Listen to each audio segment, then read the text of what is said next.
Mecca മുശ്രിക്കുകളും ജൂതന്മാരും മാത്രമല്ല, അന്നത്തെ കാലത്തെ ക്രിസ്ത്യാനികളും ആഷൂറ ദിവസത്തിന് പ്രത്യേകം ബഹുമാനം കൽപ്പിച്ചിരുന്നു എന്ന് നമുക്ക് വേറൊരു ഹദീസിൽ കാണാൻ സാധിക്കും. അതുപോലെ തന്നെ നമുക്ക് കാണാൻ സാധിക്കുന്ന ഒരു കാര്യമാണ് മുഹറം 10 വരെയുള്ള സമയത്ത് കല്യാണമോ മറ്റ് ചടങ്ങുകളോ ഒന്നും നടത്താതിരിക്കുക. ഇതിൻ്റെ പ്രധാന ഉദ്ദേശമെന്ന് പറയുന്നത് ഈ സമയത്തെ ഇബാദത്തിന് വേണ്ടി സമയം മാറ്റിവെക്കുക എന്നത് മാത്രമാണ്. അസ്സലാമു അലൈക്കും വറഹ്മത്തുള്ളാഹി. പരിശുദ്ധ മുഹറം മാസത്തിലാണ് നാം നിലകൊള്ളുന്നത്. നമുക്കറിയാം ധാരാളം സവിശേഷതകളുള്ള ഒരു മാസമാണ് മുഹറം എന്നത്. പരിശുദ്ധ റമളാൻ കഴിഞ്ഞാൽ നോമ്പ് നോൽക്കാൻ ഏറ്റവും നല്ല മാസം മുഹറമാണ്. ഈ മുഹറത്തിൽ തന്നെ പ്രത്യേകിച്ചും മുഹറം 9, 10 പ്രത്യേകമായിട്ട് വിശ്വാസി സമൂഹങ്ങളൊക്കെ നോമ്പ് അനുഷ്ഠിച്ചു വരുന്നത്. അതെ, താസുആ ആഷൂറാ ദിവസങ്ങൾ. ആയിഷ ബീവി റളിയല്ലാഹു അൻഹയെ തൊട്ട് നിവേദനം ചെയ്യുന്ന ഒരു ഹദീസിൽ നമുക്ക് കാണാൻ സാധിക്കും, മക്ക മുശ്രിക്കീങ്ങൾ ആഷൂറാ ദിവസത്തിൽ നോമ്പെടുത്തിരുന്നു. മക്കയിലായിരിക്കുന്ന സമയത്ത് നബി സല്ലല്ലാഹു അലൈഹി വസല്ലം തങ്ങളും ഈ ദിവസത്തിൽ നോമ്പ് അനുഷ്ഠിക്കാറുണ്ടായിരുന്നു. പിന്നീട് മദീനയിൽ വന്നതിന് ശേഷം അവിടുന്ന് നോമ്പെടുക്കുകയും തൻ്റെ ഉമ്മത്തിനോട് ആ ദിവസം നോമ്പെടുക്കാൻ കൽപ്പിക്കുകയും ചെയ്യുകയുണ്ടായി. മഹാനായ ഇബ്നു അബ്ബാസ് റളിയല്ലാഹു അൻഹുവിനെ തൊട്ട് നിവേദനം ചെയ്യുന്ന ഒരു ഹദീസിൽ കാണാം, നബി സല്ലല്ലാഹു അലൈഹി വസല്ലം തങ്ങൾ മദീനയിലേക്ക് വന്ന സാഹചര്യത്തിൽ അവിടെ ജൂതന്മാരൊക്കെ നോമ്പ് അനുഷ്ഠിക്കുന്നുണ്ട്.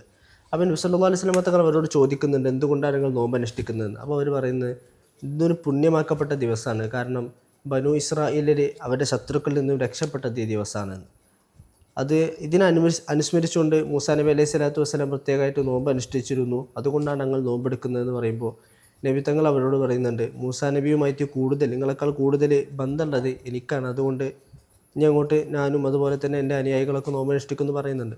ജൂതന്മാരും മക്ക മുശ്രിക്കുകളും മാത്രമല്ല, ക്രിസ്ത്യാനികളും ഈ ആഷൂറ ദിവസത്തിന് പ്രത്യേകം ആദരവ് കൽപ്പിച്ചിരുന്നു എന്ന് വേറൊരു ഹദീസിൽ നമുക്ക് കാണാൻ സാധിക്കും. ഒരു വിശ്വാസിയെ സംബന്ധിച്ചിടത്തോളം ഹബീബായ സല്ലല്ലാഹു അലൈഹി വസല്ലമ തങ്ങളുടെ കൽപ്പനകൾ അനുസരിക്കുക എന്നുള്ളത് അവൻ്റെ ബാധ്യതയാണ്. അതേസമയം മക്ക മുശ്രിക്കുകൾ, ക്രിസ്ത്യാനികൾ, ജൂതന്മാർ ഇവരൊക്കെ മുഹറം 10 പ്രത്യേകം ബഹുമാനിച്ചിരുന്നു എന്ന് പറയുമ്പോൾ അതിൻ്റെ അടിസ്ഥാനം എന്തായിരുന്നു ഒരു ചോദ്യം. അത് ജൂതന്മാരെ സംബന്ധിച്ചിടത്തോളം മൂസാ നബി അലൈഹിസ്സലാം ആ ദിവസത്തിൽ നോമ്പെടുത്തിരുന്നു, ഫിർഔനിൽ നിന്ന് തങ്ങളെ രക്ഷപ്പെടുത്തിയ ദിവസമാണ് എന്ന് അവരെ സംബന്ധിച്ചിടത്തോളം ആ ദിവസത്തെ ആദരിക്കാനുള്ളൊരു ന്യായമാണ്. ക്രിസ്ത്യാനികളുടെ കേസിലേക്ക് വരുമ്പോൾ മൂസാ നബി അലൈഹിസ്സലാമിൻ്റെ ശറഅയിൽ അരുത് എന്ന് കൽപ്പന വന്നതല്ലാത്ത എല്ലാ സംഗതികളും ഈസാ നബി അലൈഹിസ്സലാമിൻ്റെ ശറഅയിലും ഉണ്ടായിരുന്നതായി കാണാം. അതുകൊണ്ടായിരിക്കാം ഒരുപക്ഷെ ക്രിസ്ത്യാനികൾ ആ ദിവസത്തെ പ്രത്യേകമായി ആദരിച്ചിട്ടുണ്ടാവുക. മക്ക മുശ്രിക്കുകളുടെ കേസെടുക്കുകയാണെങ്കിൽ മക്ക മുശ്രിക്കീങ്ങൾ മുൻകഴിഞ്ഞ ശറഅകൾ ഇങ്ങനൊരു സംഗതി അവർ കണ്ടതുകൊണ്ട് അതിനെ പിന്തുടർന്ന് വന്നതാകാം. അതല്ല എന്നുണ്ടെങ്കിൽ വേറൊരു ന്യായം നമുക്ക് കാണാൻ സാധിക്കുന്നത്, ഈ ജാഹിലിയ കാലഘട്ടത്തിൽ ഈ മക്ക മുശ്രിക്കുകൾക്ക് അവരിൽപ്പെട്ട ഒരു വിഭാഗം ആളുകൾ ഒരു വലിയ തെറ്റ് ചെയ്തു. അപ്പോൾ ഇതിനൊരു പ്രതിവിധി എന്താണെന്ന് അന്വേഷിച്ച സമയത്ത് ആ തെറ്റ് ചെയ്ത ദിവസം മുഹറം 10 എന്നായിരുന്നു. അപ്പോൾ ആ ദിവസത്തിൽ നിങ്ങൾ ഇനി മുതൽ നോമ്പെടുത്താൽ നിങ്ങൾ ചെയ്ത തെറ്റിനുള്ള പ്രായശ്ചിത്തമായി അത് മാറും എന്നവരോട് ആരോ ഉപദേശിച്ചു.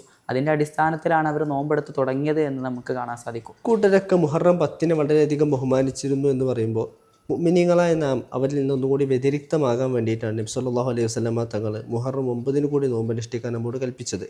വരും വർഷത്തിൽ ഞാൻ ജീവിച്ചിരിക്കുകയാണ് എന്നുണ്ടെങ്കിൽ മുഹറം 9 കൂടി നോമ്പ് അനുഷ്ഠിക്കുമായിരുന്നു എന്ന് അവിടുന്ന് പറയുന്നുണ്ട്. പക്ഷേ അവിടുന്ന് വഫാത്തായി. ഇത്തരത്തിൽ മുഹറം 10 പറ്റി ചർച്ച ചെയ്യുമ്പോൾ നാം സാധാരണയിൽ കേൾക്കുന്ന കുറേ കാര്യങ്ങളാണ്. അന്നേ ദിവസം നിസ്കാരത്തിന് പ്രത്യേകം ശ്രേഷ്ഠത ഉണ്ട്, അതുപോലെ തന്നെ ആദം നബി അലൈഹി സ്വലാത്തു വസ്സലാമിൻ്റെ തൗബ സ്വീകരിച്ചത് അന്നേ ദിവസമാണ്. ഇങ്ങനെ കുറേ കാര്യങ്ങൾ. എന്നാൽ മഹാനായ ഇബ്നു ഹജർ ഹൈതമി റളിയല്ലാഹു അൻഹു അവിടുത്തെ ഗ്രന്ഥമായ സവാഇഖുൽ മുഹ്രിക്ക എന്നുള്ള ഗ്രന്ഥത്തിൽ പറയുന്നത് കാണാം, വ അംസാലു ദാലിക മിസ്ലു ഫളി സ്വലാത്തി ഫിഹി وأن فيه توبة آدم واستواء السفينة على الجود وإن جاء إبراهيم من النار وإفداء الذبيح بالكبش ورد يوسف على يعقوب فكل ذلك موضوع. നിസ്കാരത്തിന് അന്നേ ദിവസം പ്രത്യേകം ശ്രേഷ്ഠത ഉണ്ട്. അതുപോലെ തന്നെ ആദം നബിയുടെ തൗബ സ്വീകരിച്ചു, ഇബ്രാഹിം നബി തീക്കുണ്ടാരത്തിൽ നിന്ന് രക്ഷപ്പെട്ടു, നൂഹ് നബി അലൈഹി സ്വലാത്തു വസ്സലാമിൻ്റെ കപ്പൽ ജൂതി പർവ്വതത്തിൽ വന്നടിഞ്ഞു, യാക്കൂബ് നബി അലൈഹി സ്വലാത്തു വസ്സലാമിലേക്ക് യൂസുഫ് നബിയെ മടക്കി കൊടുത്തു, ഇസ്മായിൽ നബി അലൈഹി സ്വലാത്തു വസ്സലാമിന് പകരമായി അറുക്കാൻ വേണ്ടി ഒരു ആടിനെ ഇറക്കി കൊടുത്തു. ഈ സംഭവങ്ങളൊക്കെ മൗദൂ ആകുന്നു എന്നാണ് പറഞ്ഞു വെക്കുന്നത്. ഇല്ലാ ഹദീസ തൗസിഅത്തി അലൽ അയാൽ, കുടുംബത്തിൻ്റെ മേൽ വിശാലത ചെയ്യുക എന്ന് പറഞ്ഞതൊഴികെ ആഷൂറ ദിവസത്തിൽ കുടുംബത്തിൻ്റെ മേൽ വിശാലത ചെയ്യൽ പ്രത്യേകം സുന്നത്തുള്ള കാര്യമാണ്. ആരെങ്കിലും ആഷൂറ ദിനത്തിൽ കുടുംബത്തിന് വിശാലത ചെയ്താൽ ബാക്കിയുള്ള വർഷം മുഴുവനും അല്ലാഹു സുബ്ഹാനഹു വ തആല അയാളുടെ മേൽ വിശാലത ചെയ്യും എന്ന് നബി സല്ലല്ലാഹു അലൈഹി വസല്ലം തങ്ങൾ നമ്മെ പഠിപ്പിച്ചിട്ടുണ്ട്. നാമൊക്കെ പൊതുവെ ചെയ്തു വരാറുള്ള സംഗതി തന്നെയാണത്. ഇത്തരം ചർച്ചയിൽ തീർത്തും ഒഴിച്ചുകൂടാൻ പറ്റാത്തൊരു വിഭാഗമാണ് ഷിയാക്കൾ എന്ന് പറഞ്ഞാൽ. അവരെ സംബന്ധിച്ചിടത്തോളം മുഹറം 10 കർബല യുദ്ധം നടക്കുന്നത്. ഏതൊരു മുഅ്മിനായ മനുഷ്യനെ സംബന്ധിച്ചിടത്തോളം അന്ന് അവിടെ നടന്ന സംഭവങ്ങളൊക്കെ തീർത്തും വേദന ഉണ്ടാക്കുന്ന ഒരു കാര്യമാണ്. പക്ഷേ ഈ കർബല യുദ്ധത്തെക്കുറിച്ച് വിശദീകരിക്കുമ്പോൾ ഷിയാക്കൾ കുറച്ച് അതിര് കടന്നിട്ടുണ്ട്. അതുമായിട്ട് ബന്ധപ്പെട്ട കുറേ നീചമായ കള്ളക്കഥകൾ, ഹദീസുകൾ എന്ന പേരിൽ അവർ പ്രചരിപ്പിച്ചിട്ടുണ്ട്. ആ ദിനത്തിൽ സൂര്യഗ്രഹണം ഉണ്ടായി, അന്ന് ഭൂമിയിലുള്ള എല്ലാ കല്ലിൻ്റെ ചുവട്ടിലും രക്തം കാണാമായിരുന്നു, അന്തരീക്ഷം ചുവപ്പ് വർണ്ണമായി, സൂര്യരശ്മി രക്തം പോലെ ചുവന്നിരുന്നു, ആകാശം രക്തക്കട്ട പോലെയായി, ഗ്രഹങ്ങൾ തമ്മിൽ കൂട്ടിയിടിച്ചു, ചുവപ്പ് നിലത്തിലുള്ള മഴ പെയ്തു, ബൈത്തുൽ മുഖദ്ദസിൻ്റെ എല്ലാ കല്ലുകളുടെ ഇടയിൽ നിന്നും രക്തം പ്രവഹിച്ചു. ഇങ്ങനെ കുറേ കള്ളക്കഥകൾ അവരതുമായിട്ട് ബന്ധപ്പെട്ട് വല്ലാതെ പ്രചരിപ്പിച്ചിട്ടുണ്ട്. ഹുസൈൻ റളിയല്ലാഹു അൻഹുവിൻ്റെ ഘാതകർക്ക് ദുനിയാവിൽ വെച്ച് തന്നെ അള്ളാഹു സുബ്ഹാനഹു വ തആല ശിക്ഷ നൽകി എന്നുള്ള യാഥാർത്ഥ്യം തന്നെയാണ്. പക്ഷേ അതുമായി ബന്ധപ്പെട്ട് ഇവരിങ്ങനെ പൊലിപ്പിച്ച് ഉണ്ടാക്കിയിരിക്കുന്ന ഈ ഹദീസുകൾ, ഇത്തരത്തിലുള്ള സംഭവങ്ങളൊക്കെ തന്നെ വ്യാജമാണ്. അത് അവരുടേതായ ചില താല്പര്യങ്ങൾക്ക് വേണ്ടിയിട്ട് വിശ്വാസികൾക്കിടയിൽ ഒരു വല്ലാത്ത വൈകാരികത ഉണ്ടാക്കിയെടുക്കാൻ വേണ്ടിയിട്ട് അവർ പടച്ചു വിട്ടിട്ടുള്ള സംഗതികളാണ്. അതിനോടുകൂടി ചേർത്ത് വായിക്കേണ്ടതാണ് ഈ ഷിയാക്കൾ എല്ലാ വർഷവും ഇതിനെ അനുസ്മരിച്ചുകൊണ്ട് ദുഃഖാചരണം നടത്തി വരുന്നത്. ഇസ്ലാമിൻ്റെ പ്രമാണങ്ങളെല്ലാം പരിശോധിച്ച് നോക്കുമ്പോൾ നമുക്കറിയാം ദുഃഖാചരണം പൊതുവെ ഇസ്ലാം അധികം പ്രൊമോട്ട് ചെയ്യാത്തൊരു കാര്യമാണ്. അതെ, അത് മാത്രമല്ല ഇവരെ ദുഃഖാചരണം എന്ന് പറഞ്ഞാൽ ഭയങ്കര എക്സ്ട്രീം ലെവലിലുള്ള ദുഃഖാചരണമാണ്. വല്ലാതെ ശരീരത്തെ മുറിവേൽപ്പിക്കുക, നെഞ്ചത്തടിച്ച് അട്ടഹസിച്ചുകൊണ്ട് അലമുറയിട്ട് കരയുക, വല്ലാതെ ഹുസൈൻ റളിയല്ലാഹു അൻഹുവും അവിടുത്തെ കുടുംബവും അന്നേ ദിവസം അനുഭവിച്ച വേദന അത് സ്വശരീരം കൂടി അറിയണമെന്ന നിലയ്ക്ക് സ്വന്തം ശരീരത്തെ വല്ലാതെ പീഡിപ്പിക്കുന്ന രീതിയിലുള്ള, വല്ലാതെ ഉപദ്രവിക്കുന്ന തരത്തിലുള്ള കുറേ ആചാരങ്ങൾ ഇവർ ചെയ്തു വരുന്നത് നമുക്ക് കാണാൻ സാധിക്കും. ഒരു വിശ്വാസിയായ മനുഷ്യൻ മരണപ്പെട്ടാൽ പൊതുവെ 3 ദിവസത്തെ തഅസിയത്താണ് ഇസ്ലാം നിഷ്കർഷിക്കുന്നത്. അതുതന്നെ അവൻ്റെ കുടുംബക്കാരെ സമാശ്വസിപ്പിക്കുക എന്ന ലക്ഷ്യം മാത്രമാണുള്ളത്. ലം യഅ്മുരില്ലാഹു വലാ റസൂലുഹു ബി ഇത്തിഖാദി അയ്യാമി മസായിബിൽ അംബിയാഇ വ മൗതിഹിം മഅ്തമ ഫകൈഫ മിമ്മൻ ഹുവ ദൂനഹും. അംബിയാക്കൾക്ക് വല്ല മുസീബത്തോ അല്ലെങ്കിൽ അവരെ മരണം സംഭവിച്ച ദിവസമോ അള്ളാഹു അവൻ്റെ റസൂൽ നമ്മോട് ദുഃഖാചരണം നടത്താൻ വേണ്ടി കൽപ്പിക്കുന്നില്ല. ഫകൈഫ മിമ്മൻ ഹുവ ദൂനഹും.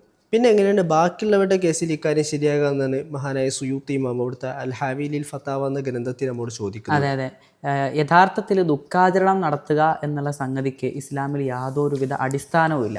ഇനി ഷിയാക്കളിലെ തന്നെ വേറെ ചില വിഭാഗക്കാർ ഈ ദിവസത്തെ ആചരിച്ചിരുന്നത് നാം ഒക്കെ പെരുന്നാൾ ദിവസങ്ങളിൽ ചെയ്യാറുള്ളത് പോലെ കുളിച്ച് വൃത്തിയായി നല്ല ഭംഗിയുള്ള വസ്ത്രം ധരിച്ച് അത്തർ പൂശി അങ്ങനെ ഈ ദിവസത്തിൽ ഒരു പ്രത്യേക ആചാരം അവർ നടത്തിയിരുന്നു. പക്ഷേ അതവർ ചെയ്തത് ഈ നേരത്തെ പറഞ്ഞ വളരെ തീവ്രമായ രീതിയിലുള്ള ദുഃഖാചരണങ്ങളൊക്കെ നടത്തിയിരുന്ന റാഫിളത്ത് വിഭാഗത്തിനോടുള്ള തങ്ങളുടെ എതിർപ്പ് പ്രകടിപ്പിക്കാൻ വേണ്ടി മാത്രമായിരുന്നു. അതല്ലാതെ മുഹറം 10 പുതുവസ്ത്രം ധരിക്കലോ അത്തർ പൂശലോ വൃത്തിയാവലോ ഒന്നും പ്രത്യേകം സുന്നത്തുള്ള സംഗതികളല്ല. മുഅ്മിനീങ്ങളെ സംബന്ധിച്ചിടത്തോളം അഹ്ലുബൈത്തിനെ സ്നേഹിക്കുക, ആദരിക്കുക എന്നുള്ളതൊക്കെ അവരുടെ ഒരു പ്രധാന കടമകളാണ്. അതേസമയം ഷിയാക്കളുടെ കാര്യത്തിനെ നോക്കുമ്പോൾ സ്നേഹം അമിതമായി പോയി എന്നിടത്താണ് അവർക്ക് വഴിപിഴച്ചത്. അതെ, അമിതമായാൽ അമൃതും വിഷമെന്നാണല്ലോ. അതുപോലെ തന്നെ നമുക്ക് കാണാൻ സാധിക്കുന്ന ഒരു കാര്യമാണ് മുഹറം 10 വരെയുള്ള സമയത്ത് കല്യാണമോ മറ്റ് ചടങ്ങുകളോ ഒന്നും നടത്താതിരിക്കുക. ഇതിൻ്റെ പ്രധാന ഉദ്ദേശമെന്ന് പറയുന്നത് ഈ സമയത്തെ ഇബാദത്തിന് വേണ്ടി സമയം മാറ്റിവെക്കുക എന്നത് മാത്രമാണ്. അതല്ലാതെ അതിന് പ്രത്യേകിച്ച് മറ്റ് കാരണങ്ങളൊന്നും പറയാനില്ല. ചുരുക്കത്തിൽ അല്ലാഹു സുബ്ഹാനഹു വ തആല നിരവധിയായ പോലീസുകൾ കൽപ്പിച്ച മാസമാണ് മുഹറം എന്നുള്ളത്. അതിൽ തന്നെ നെല്ലും പതിരും കൃത്യമായി മനസ്സിലാക്കിക്കൊണ്ട് പ്രവർത്തിക്കുക എന്നുള്ളത് ഒരു വിശ്വാസിയുടെ ബാധ്യതയാണ്. അല്ലാഹു സുബ്ഹാനഹു വ തആല നമുക്കതിനെല്ലാം തൗഫീഖ് നൽകി അനുഗ്രഹിക്കുമാറാകട്ടെ. അസ്സലാമു അലൈക്കും വറഹ്മത്തുള്ളാഹി വബറകാതുഹു.